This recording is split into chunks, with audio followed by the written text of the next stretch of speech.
also violate an affirmative obligation under the prohibition of torture and ill treatment. Despite significant progress made in developing standards, including concerning the rights of persons with disabilities, forced psychiatric interventions based on disability alone as a form of torture and ill treatment continue to be committed in healthcare settings where choices by people with disabilities are often overridden based on their supposed best interests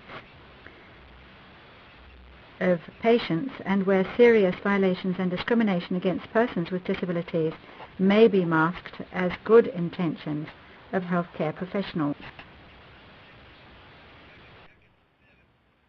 My mandate has previously declared that there can be no therapeutic justification for the use of solitary confinement and prolonged restraint of persons with disabilities in psychiatric institutions. Both prolonged seclusion and restraint constitute torture and ill treatment.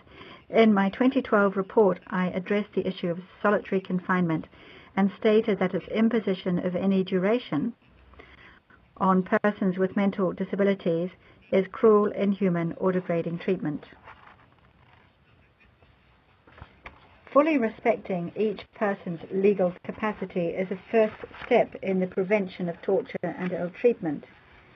As already established in my mandate, medical treatments of an intrusive and irreversible nature, when lacking a therapeutic purpose, or when aimed at correcting or alleviating a disability, may constitute torture or ill treatment when enforced or administered without the free and informed consent of the person concerned.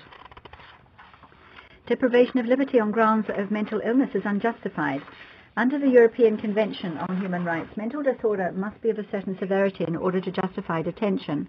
I believe that the severity of the mental illness cannot justify detention, nor can it be justified by motivation to protect the safety of the person or of others. Furthermore, deprivation of liberty that is based on the grounds of a disability and that inflicts severe pain or suffering falls under the scope of the Convention Against Torture.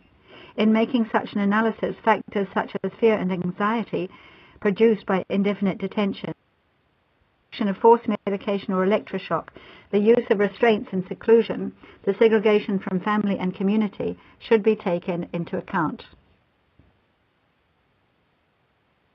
Mr. President,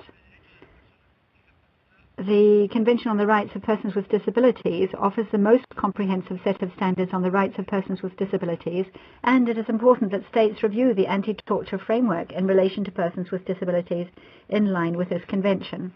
States should impose an absolute ban on all forced and non-consensual medical interventions against persons with disabilities, including the non-consensual administration of psychosurgery, electroshock, and mind-altering drugs for both long and short-term application. The obligation to end forced psychiatric interventions based on grounds of disability is of immediate application.